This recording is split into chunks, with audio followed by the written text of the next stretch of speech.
மாணவர்கள் அனைவருக்கும் வணக்கம். தற்போது நாங்க பார்க்க போற வினாத்தாள் தரம் 5 புலமைப்பரிசில் பரீட்சை வினாத்தாள் 2025ஆம் ஆண்டுக்குரிய இறுதி வினாத்தாள். சரியா? நாங்கள் 11வது கேள்வியிலிருந்து இப்ப விடையோட விளக்கத்தையும் பார்க்க போறோம். சரி, ஒரு தராசின் மூலம் A, B, C எனும் பொருட்களின் நிறைகள் அளக்கப்பட்ட 3 சந்தர்ப்பங்கள் கீழே காட்டப்பட்டுள்ளன. அப்ப உங்களுக்கு ABC என்ற 3 நிறைகள் அளக்கப்பட்ட சந்தர்ப்பம் கீழே காட்டப்பட்டிருக்கு. கேட்ட கேள்வி, அதற்கேற்ப A, B, C ஆகிய 3 பொருட்களினதும் நிறைகள் முறையே. அப்ப நீங்க பாருங்கோ, எங்களுக்கு இதுல தராசுல அளவிடைகள் ஒன்றும் குறிக்கல. ஒரு கோடு என்னத்தை குறிக்குதுன்னு எனக்கு தெரியாது. அப்ப நான் இந்த கேள்வியை எப்படி செய்ய போறேன் என்றால், வித்தியாசத்தை வச்சுதான் நான் கண்டுபிடிக்க போறேன். சரியா? நீங்க பாருங்கோ, ஏல அம்புக்குறி இதுல நிக்குது, பியில அம்புக்குறி இதுல நிக்குது, சியில இங்க. அப்ப நீங்க வித்தியாசமான அளவிடைகளை பாருங்க. ஏக்கும் பிக்கும் என்ன வித்தியாசம்? ஏல இங்க நிக்குது, பியில இங்க நிக்குது. அப்ப 2 அளவிட வித்தியாசம். ஏக்கும் சிக்கும் ஏல இதுல நிக்குது, சியில இதுல நிக்குது. அப்போ ஒரு அளவிட வித்தியாசம். சரி, இப்ப வித்தியாசம் சரி. இனி இப்ப விடையில பாருங்கோ, எல்லாம் ஒரு 50 100 மடங்குல இருக்குது. அப்ப நான் என்ன செய்ய போறேன்? இந்த ஒரு அளவிடைய 50 எடுக்க போறேன். சரியா? ஒரு அளவிடைய 50 எடுக்க போறேன். அப்ப எடுத்தால் விடைய போய் செக் பண்ணி பார்ப்போம். ஏ 450 இருந்தா, ஏ 450 இருந்தா, பி என்ன 2 அளவிட கூட. அப்ப ஒரு அளவிட 50 2 அளவிட எவ்வளவு? 2ஆல பெருக்கோணும். 2ஆல பெருக்கோணும். ஏன்? உங்களுக்கு தெரியும், ஒண்ட தந்து பலதை கேட்டா பெருக்கல், பலதை தந்து ஒண்ட கேட்டா பிரித்த. அப்ப பெருக்க போறோம், 100 கிராம் கூடவே இருக்கணும். ஏயை விட பியில கூடவே இருக்கா? ஓ, 450 விட 550, 100 கிராம் கூட. அப்ப இது சரி. திருப்பி போய் பாருங்கோ, ஏயை விட சி ஒரு அளவிட தான் கூட. அப்ப 50 கிராம் கூடவே இருக்கணும்.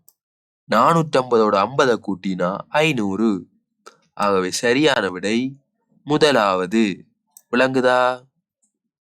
நீங்க மற்றது விடையில பாத்தீங்கன்னா அந்த பொருத்தம் இல்லாம தான் இருக்கு.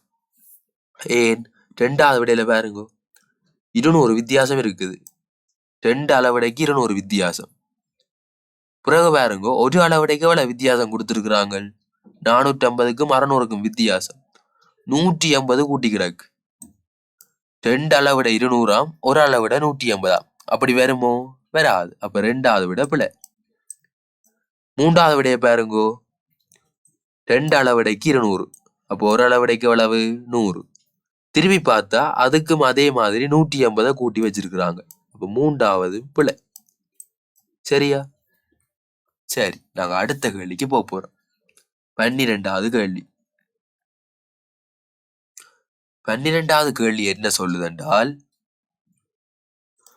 1 தொடக்கம் 9 வரை இலக்கங்கள் இடப்பட்ட 9 குமிழ்கள் வீதம் இருக்கும் A, B எனும் இரு பலகைகள் உருவில் உள்ளனவா?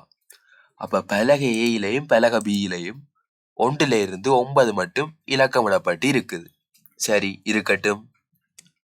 பலகை ஏயில் உள்ள ஒரு குமிழ் ஒளிரும் போது அதற்கு இசைவாக பலகை பியில் உள்ள ஒரு குமிழ், அதாவது பலகை ஏயில 1 1உடன் பலகை பியில 6, பலகை ஏயில 2உடன் பலகை பியில 5. அப்ப இப்படி நேர நேர இருக்கிறது ஒளிர போகுதாம். சரியா? பலகை ஏயில என்ன இருக்குதோ அதுக்கு நேர இருக்கிறது ஒளிர போகுதாம். சரி, இப்ப நாங்க கேள்விய வாசிப்போம். எங்களை கேட்ட கேள்வி, பலகை ஏயில் உள்ள எந்த 4 குமிழ்கள் ஒளிரும் போது இரு பலகைகளிலும் அதே இலக்கங்கள் உள்ள குமிழ்கள் ஒளிரும். கேள்வி விளங்குதா? அப்ப இந்த பலகை ஏயில எந்த 4 லைட் ஒளிர்ந்தால் உங்களுக்கு எந்த 4 பல்ப் உங்களுக்கு வேலை செஞ்சா அதே நம்பர்ல பலகை பியில வேலை செய்யும்னு கேட்டிருக்கு. அப்ப என்ன செய்யணும்? இதுக்கு நீங்கள் விடைய வச்சுதான் காண வேண்டி வரப்போகுது. ஏன் உங்களுக்கு தெரியுமா?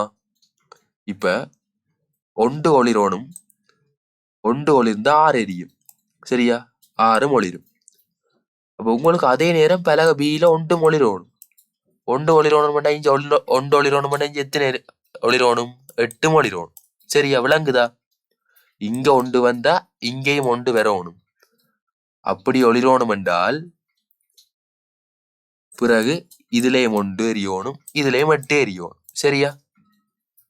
சரி, இப்ப எங்களை கேட்டிருக்கிறது மேலேயும் அதே நம்பர் தான் ஒளிரோணும், கீழேயும் அதே நம்பர் தான் ஒளிரோணும். அப்ப நாங்க என்ன செய்வோம்? விடைய வச்சு காண போறேன்னு பாருங்க. இது கொஞ்சம் நாங்க யோசிக்கிறது கொஞ்சம் கஷ்டமானது, விடைய வச்சு செய்யறது இலகுவானது. சரியா? சரி, பாருங்க. இப்ப முதலாவது விடைய எடுப்போம். 1 3 6 8 கீறுங்கோ.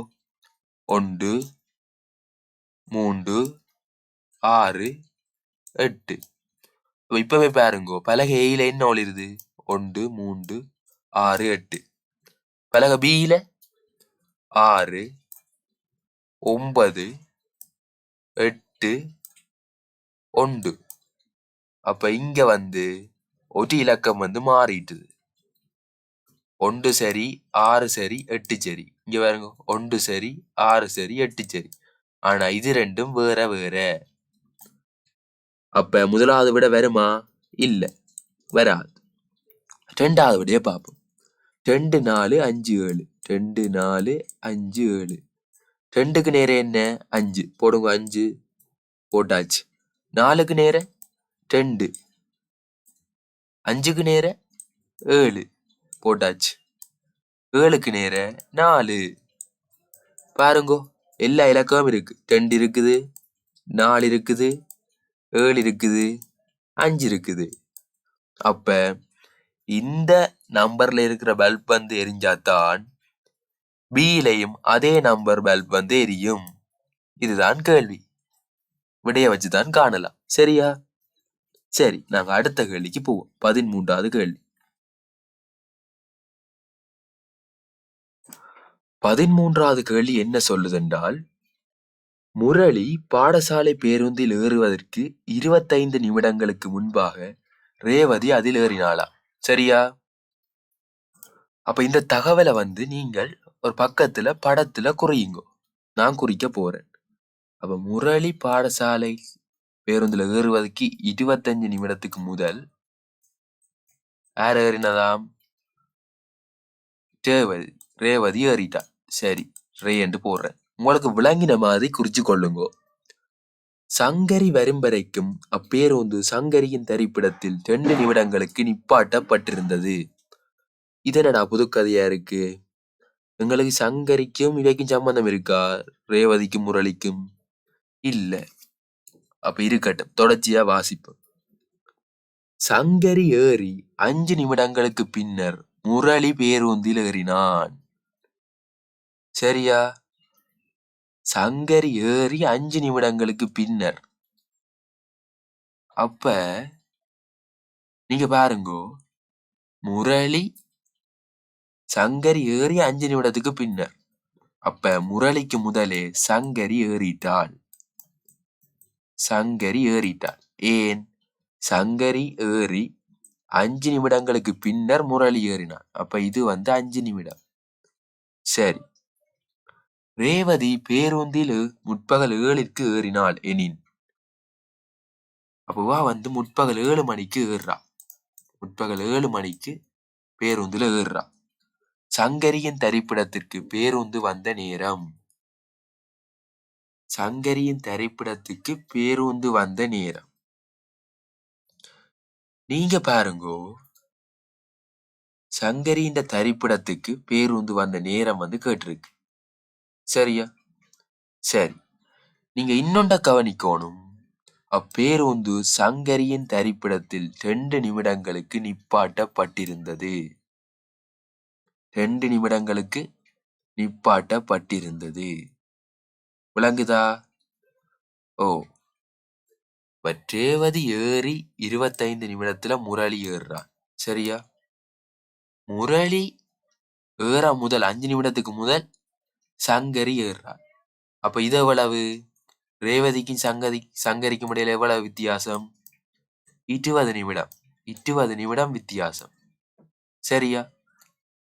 அப்ப 7:20க்கு தான் பஸ் வந்து சங்கரியை ஏத்துது. விளங்குதா? 7:20க்கு தான் பஸ் வந்து சங்கரியை ஏத்துது. ஆனா அப்பேருந்து சங்கரியின் தரிப்பிடத்தில் 2 நிமிடங்களுக்கு நிப்பாட்டப்பட்டிருந்ததா. அப்ப பஸ் வந்து 7:18க்கு வந்தால்தானே 7:20 மட்டும் நிப்பாட்டப்பட்டிருக்கு. விளங்குதா? பஸ் வந்து 7:18க்கு வந்தால்தான் 2 நிமிடம் நிப்பாட்டப்பட்டிருந்தது. 7:20க்கு சங்கரி ஏறுறார். அப்ப கேட்ட கேள்வி, சங்கரியின் தரிப்பிடத்துக்கு பேருந்து வந்த நேரம் யாது? பேருந்து வந்த நேரம் என்ன? 7:18, முற்பகல் 7:18. சரியா? விளங்குதா? திருப்பி ஒருக்கா பார்த்து கொள்ளுங்க விளங்காட்டி, இல்லாட்டி கமெண்ட்ல போட்டு கொள்ளுங்க. என்ன உங்களுக்கு விளங்கலைன்றத கமெண்ட்ல சொல்லிக் கொள்ளுங்க. இந்த கேள்வியில ஒன்றுமில்ல. இந்த தகவலை வந்து முன்னுக்கு பின்னுக்கு தந்திருக்கிறாங்க. ஓர்டர்ல ஒழுங்குபடுத்தினீங்கள் என்றால் உங்களுக்கு இந்த கேள்விக்கான விட இலகுவா வரும். அதைத்தான் நான் படத்துல போட்டு பக்கத்துல கீறி செய்தனா. சரியா? சரி, அடுத்த கேள்விக்கு போப்போம். அடுத்த கேள்வி என்ன சொல்லுதென்றால், 15 பிள்ளைகள் நிறைகளுக்கிடையே உள்ள தூரங்கள் சமமாக இருக்குமாறு உறவில் காட்டப்பட்டுள்ளவாறு இருக்கின்றன. அப்ப 15 பேர் இப்படி இந்த உருவத்துல காட்டப்பட்டிருக்கிற மாதிரி தூரம் எல்லாம் சமனா இருக்குதாம். அப்படி நிக்கிறாங்களா? நிக்கட்டு. அவர்களுடைய தமக்கு வடக்கு கிழக்கு ஆகிய இரு திசைகளிலும் குறைந்தபட்சம் ஒரு பிள்ளை வீதமேனும் நிற்கும் எத்தனை பிள்ளைகள் உள்ளனர்? அப்ப வடக்கு கிழக்கு கிழக்குன்னா என்ன? அவைக்கு முன்னுக்கும் வலதுகை பக்கம் இதுதானே வடக்கு கிழக்கு. பாருங்க காட்டியிருக்கு, இந்த படத்திலேயே காட்டி கிடக்கு, நான் அதிலேயே கீறேன். வடக்கு கிழக்கு. அப்ப வடக்கு கிழக்கு ஆகிய இரு திசைகளிலும் குறைந்தபட்சம் ஒரு பிள்ளை நிக்கணுமா. அப்ப நீங்க பாருங்கோ, ஒரு டானாவை கீறி பாத்தீங்கன்னா சரி, இங்க பாருங்க, இவரை எடுத்தா நிக்கிறார், வடக்குலயும் ஒரு ஆள் நிக்கிறா, கிழக்குலயும் ஒரு ஆள் நிக்கிறா. அப்போ ஒன்று ஒரு பிள்ளைக்கு வடக்கு கிழக்கு ஆகிய இரு திசைகளிலும் குறைந்தபட்சம் ஒரு பிள்ளை நிக்கிறா. சரி, இவரை எடுத்தா நிக்கிறா 2. சரி 2 நான் எண்ணி கொண்டு போறேனே. அடுத்ததை பாருங்க, இவரை எடுத்தா 3. சரி, இவரை எடுத்தா வடக்குலையும் கிழக்குலையும் நிக்கிறோம் 4. அதே மாதிரி கீழே எடுத்தா 5. சரியா? வடக்கு கிழக்கு 6, 7, 8. அப்ப 8 பிள்ளைகள் உள்ளனர். உங்களுக்கு வேற ஏதாவது தெரியுதா? வேற ஏதாவது தெரியுறாங்களா? வடக்கு கிழக்கு ஆகிய இரு திசைகளிலும் குறைந்தபட்சம் ஒரு பிள்ளை நிற்கும். அப்ப 8 பிள்ளைகளுக்கு தான் வடக்குலையும் கிழக்குலையும் ஒரு பிள்ளையாச்சும் நிக்கிறோம். விளங்குதா? ஒரு பிள்ளையாச்சும் நிக்கிறாங்க. சரிதானே? அடுத்த கேள்விக்கு போறோம். இது ஒரு சாதாரண ஒரு கேள்வி, வடக்கு கிழக்க வச்சு இதுல ஒரு படத்தை போட்டு பயப்படுத்தி இருக்கிறோலிய. மற்றபடி உங்களுக்கு இதுல இலகு, சரியான இலகுவான கேள்வி. படம் தந்தா இன்னும் சுகம், அதை வச்சுக்கொண்டு விடைய காணலாம். பந்திய தந்தா நீங்க தான் படம் போடணும். சரிதானே? சரி, 15வது கேள்விக்கு போவோம்.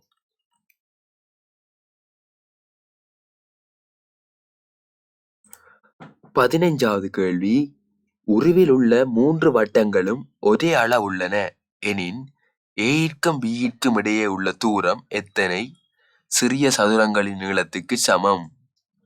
அப்ப உங்களுக்கு கேட்டிருக்கிறது இந்த ஏக்கும் பிக்கும் இடையிலான தூரம். இந்த சிறிய சதுரம் எல்லாத்தையும் விடுங்க, ஏனெண்டா எல்லாமே சிறிய சதுரமா தான் இருக்குது. அளவிடு எல்லாம் அதுலதான் பெறப்போகுது.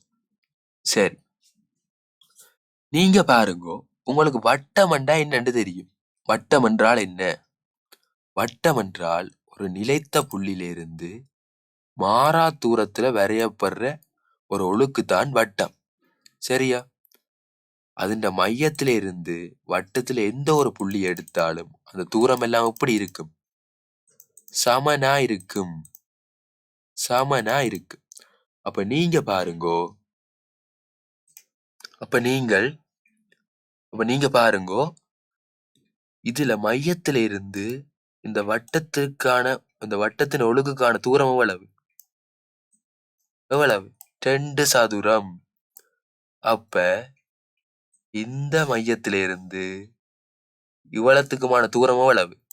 2 சதுரம். அதே மாதிரி 3 வட்டமும் சமனா. அப்ப இந்த B என்ற மையத்தில இருந்து இந்த வட்டத்துக்குரிய தூரம் எவ்வளவு? 2 சதுரம். அப்ப ரெண்டையும் கூட்டினால் 4. விளங்குதா?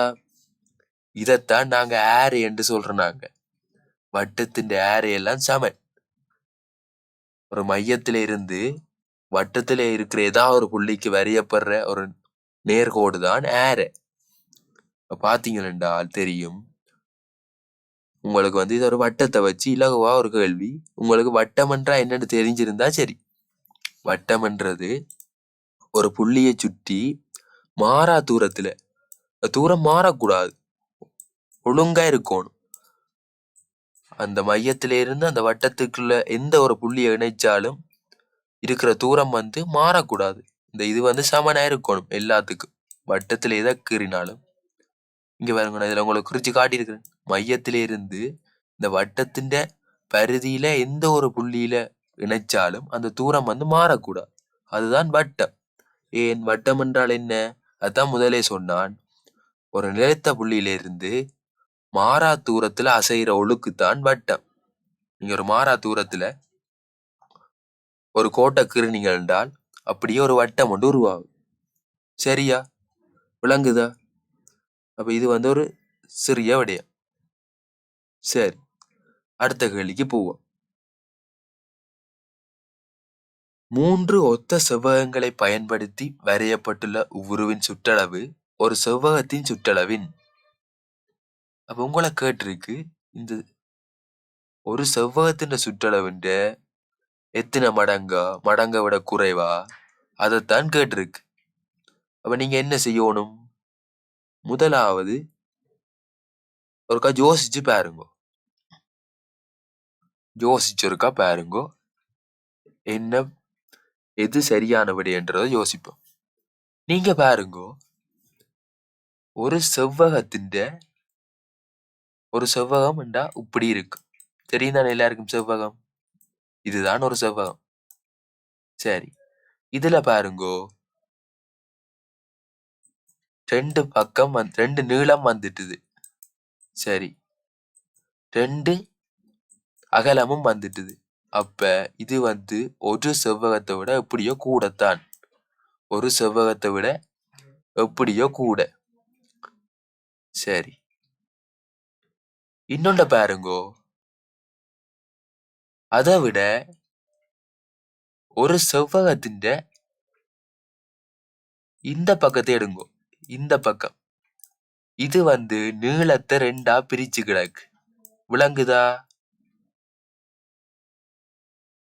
இது நீளத்தை 2ஆ பிரிச்சு இருக்கு. அப்ப இதையும் சேர்த்தா ஒரு செவ்வகத்தின் நீளம் ஒன்று உருவாகும். விளங்குதா? சரி, இப்ப எங்களுக்கு ஏற்கனவே ஒரு செவ்வகம் இருக்கட்டும். இப்போ ஒரு நீளத்தையும் உருவாக்கிட்டோம் இந்த 2 பக்கத்தையும் வச்சு. விளங்குதா? ஓ, இனி மேல பாருங்கோ, ஒரு செவ்வகத்தின் ஒரு நீளமும் 2 அகலமும் இருக்கு. அதை வச்சு இன்னொரு செவ்வகம் உருவாக்கலாம். அப்ப என்ன விட சரியாக 2 மடங்கு ஆகும். விளங்குதா? சரியாக 2 மடங்கு ஆகும். இலகுவான கேள்வி. யோசிச்சிங்களா தெரியும். நீங்க முதலாவது ஒரு செவ்வகத்தை கீறுங்கோ. அதிண்ட பக்கம் மாதிரி எங்கெங்க இருக்குதோ அதை வச்சு கொண்டு ஒரு செவ்வகத்தை அமையுங்கோ. அப்படி நான் அமைச்ச எனக்கு 2 செவ்வகம் உருவாகிட்டு. அப்ப சுற்றளவு என்ன? ஒரு செவ்வகத்தின் சுற்றளவின் சரியாக 2 மடங்கு ஆகும். அவ்வளவுதான். இதுல வேற ஒன்றுமே இல்லை. அடுத்த கேள்விக்கு போவோம். ஒரு குறித்த மாதத்தில் 9, 13, 17 எனும் 3 திகதிகள் வரும் தினங்களில் 2 தினங்கள் சனிக்கிழமையும் ஞாயிற்றுக்கிழமையுமா? அப்ப இதுல 2 தினம் சனிக்கிழமையும் ஞாயிற்றுக்கிழமையுமா? எங்களுக்கு எதென்று தெரியாது. சரியோ? மற்றைய தினம் என்னென்று கேட்டு கிடக்கு. மற்றைய தினம் என்னென்று கேட்டிருக்கு. அப்ப நீங்க பாருங்கோ, சனி ஞாயிறு. சனி ஞாயிறு அடுத்தடுத்த திகதி, அடுத்தடுத்த திகதியா வரணும். ஆனா எங்களுக்கு பாருங்கோ, இதுல சரியான இடைவெளி இருக்குது. இதுக்கும் இடையில எவ்வளவு? 9க்கும் 13க்கும் இடையில எவ்வளவு? 9, 4 நாள் இடைவெளி இருக்கு. 13க்கும் 17க்கும் இடையில 4 நாள் இடைவெளி இருக்கு. சரி, அப்ப நீங்க பாத்தீங்கன்னா தெரியுது, எங்களால ஒரு கிழமைக்குத்தான் நாங்க நாளை காணுவோம். இப்ப 1ஆம் தேதி சனிக்கிழமை என்றா அடுத்த சனிக்கிழமை எப்ப வரும்? இதோட 7 கூட்டினா 8. 8ஆம் தேதி அடுத்த சனிக்கிழமை வரும். விளங்குதா? சரி, ஆனா இப்ப எங்களுக்கு சொல்லி இருக்கு சனியும் ஞாயிறுமா. அப்ப நான் இதுல 9ஆம் தேதியை சனி என்று எடுப்பேன். ஒவ்வொன்றா எடுக்க போறேன்னு பாருங்க. 9ஆம் தேதி சனி என்று எடுத்தா அடுத்த சனிக்கிழமை எப்ப வரும்? எப்ப வரும்? 9ஆம் தேதி சனி. அப்ப இதோட 8 கூட்டுங்கோ. 8 கூட்டினால் 9ஓட 8 கூட்டுறது இல்ல, 7 கூட்டணும். ஏன்? ஒரு கிழமையில எத்தனை நாட்கள்? 7. 9 மேலும் 16. அப்ப அடுத்த சனிக்கிழமை 16 வரப்போகுது. விளங்குதா? ஆனா எங்களுக்கு 17ஆம் தேதி தந்திருக்கு. 16 சனி என்றா 17 என்ன? அடுத்த நாள் ஞாயிறு. அப்ப நாங்கள் சனி ஞாயிறை கண்டுபிடிச்சாச்சு. விளங்குதா? சரி, அப்ப மற்றைய தினம் என்ன நாள்னு கேட்டுக்கிடாக்கு. 9ஆம் தேதி சனி, 17 ஞாயிறு. அப்ப எங்களுக்கு 13 கேட்டிருக்கு. இனி எழுதுங்கோ. 9 சனி, 10 ஞாயிறு, 11 திங்கள், 12 செவ்வாய், 13 புதன்கிழமை. ஆகவே சரியான விடை புதன்கிழமை. ஆகவே மாணவர்களே, இப்படி உங்களுக்கு ஒரு டேட் எடுத்து வச்சு கொண்டு அதோட 7 கூட்டி பாருங்க. கூட்டி பார்த்தீங்கன்னா உங்களுக்கு தெரிய வரும். இப்ப நான் சும்மா தான் எடுத்து கூட்டினான். 9 மேலும் 16 பார்த்தா சனிக்கு அடுத்தது ஞாயிறு தானே. 17ஆம் தேதி அவங்க கேள்வியில தந்திருக்கிறாங்க. அப்ப எனக்கு இன்னும் சுகமா போட்டுது. 18வது கேள்வி.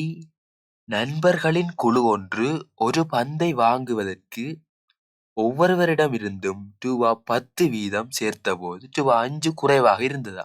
சரி, ஒவ்வொருவரிடமிருந்து ரூபா 12 சேர்த்த போது ரூபாய் 5 எஞ்சி இருந்ததா?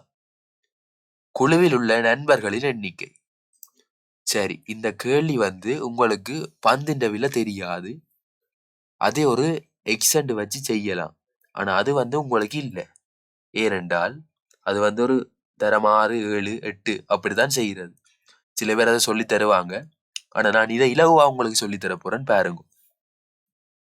எப்படி என்றால், முதல் காசு சேர்க்கைக்க 5 ரூபா குறைவா இருக்குதாம்.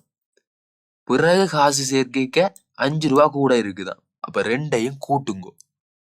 5 5 10.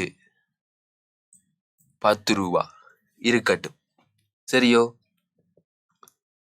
இப்ப பாருங்கோ, நண்பர்களின் குழு ஒன்று ஒரு பந்தை வாங்குவதற்கு ஒவ்வொருவரிடம் ரூபா 10 வீதம். இதுக்கு நீங்க என்ன செய்யுங்கோ? விடைய எடுங்கோ. முதலாவது விடையை நான் எடுக்கிறேன். 4 பேர் 4 பேர் 10 ரூபா படி. நான் 10 40. 4 பேர்கிட்டையும் 10 ரூபா வாங்கினா நான் 10 40. சரி, முதல் 40 ரூபா சேர்க்கிறாங்க. பிறகு பாருங்கோ, 4 பேர்கிட்டையும் 12 ரூபா சேர்க்கிறாங்க. அது காணாதுன்னு போட்டு பிறகு 12 ரூபா. நான் 12 48. இதுக்குத்தான் வாய்ப்பாடு வேணுமென்றது. நான் 12 48 40 40. இப்ப வித்தியாசத்தை பாருங்கோ, எத்தனை வித்தியாசம் முதல் இருந்ததுக்கும் இப்ப இருக்கிறதுக்கும்.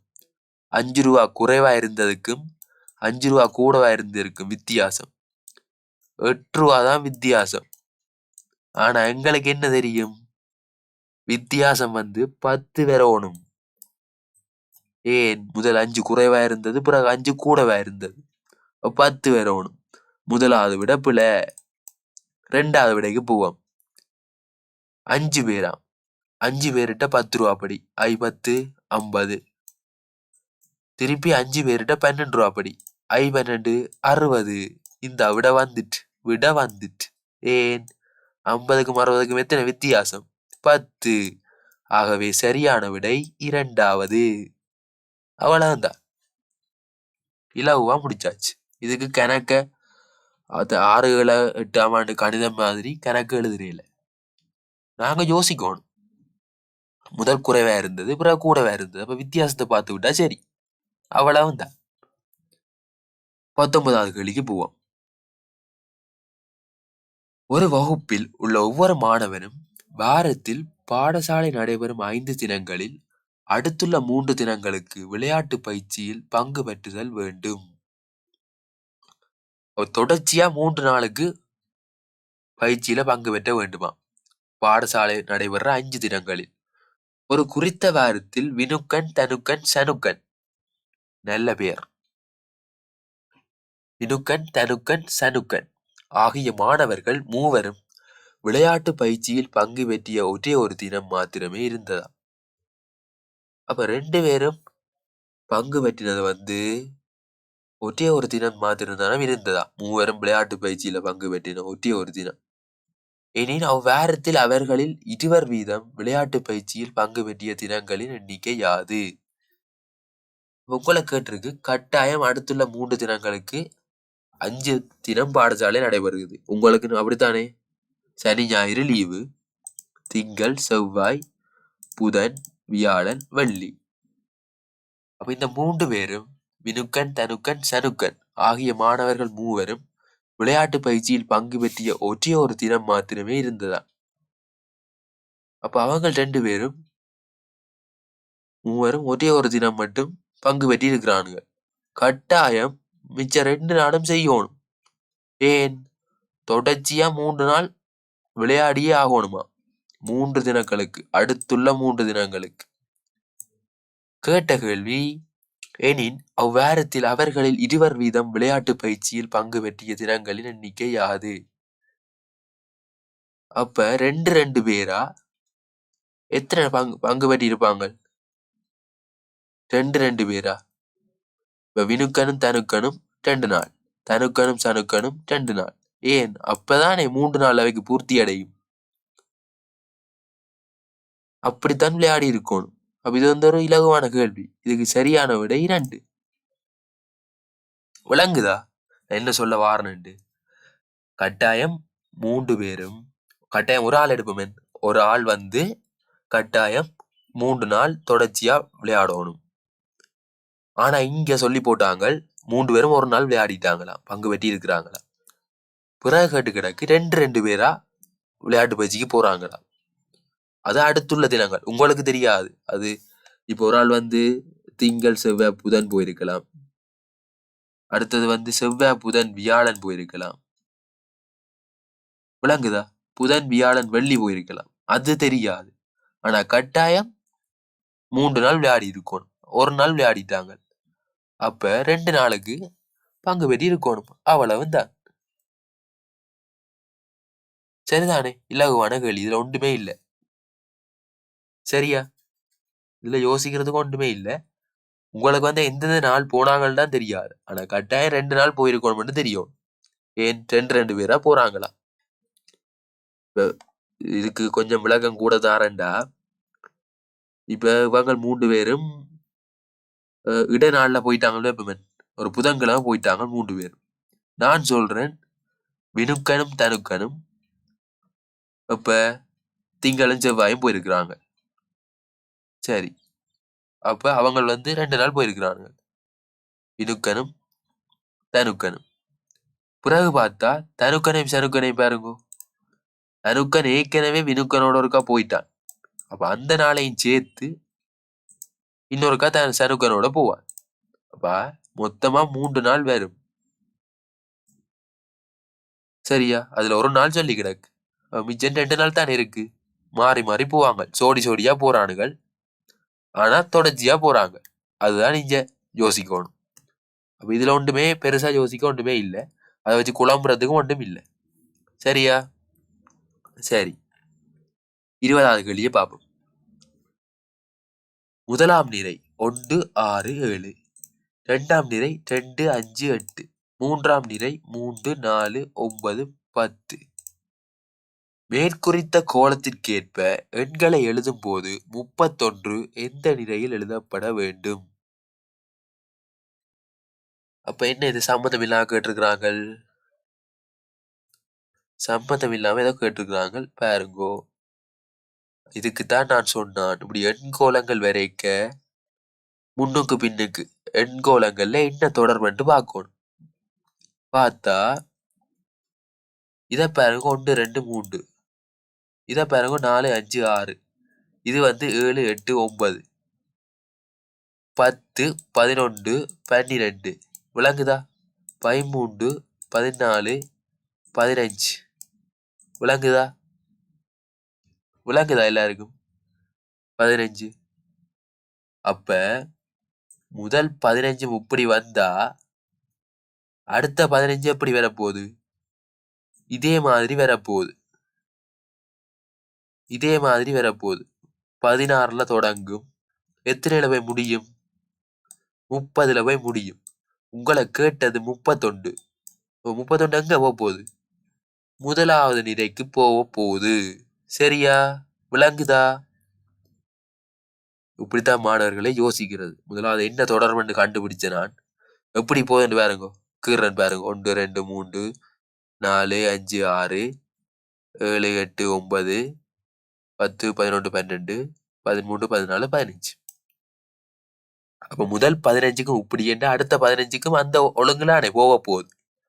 அதை வச்சுதான் நான் கண்டுபிடிச்சேன் விடைய. விளங்குதா? சரிதானே? உங்களுக்கு ஏதாவது விளக்கம் இல்லையேண்டா நீங்க கமெண்ட்ல கேட்டுக்கொள்ளலாம். நன்றி மாணவர்களே. தொடர்ச்சியாக அடுத்த வினாக்களுக்கான விடைகள் அடுத்த காணொளியில் பதிவிடப்படும். தொடர்ச்சியாக இணைந்திருங்கள். எங்களோட சேனலை மறக்காம சப்ஸ்கிரைப் பண்ணி வச்சுக்கொள்ளுங்க. நோட்டிஃபிகேஷனை ஆன் பண்ணி வச்சுக்கொள்ளுங்க. அப்பதான் நாங்கள் வீடியோ அப்லோட் பண்ணால் உங்களுக்கு தெரிய வரும். நீங்க பார்த்து பயன்பெற்று கொள்ளலாம். அதை விட இது உங்களோட நண்பர்களுக்கும் ஷேர் பண்ணி கொள்ளுங்க. சரியா? சந்திப்போம்.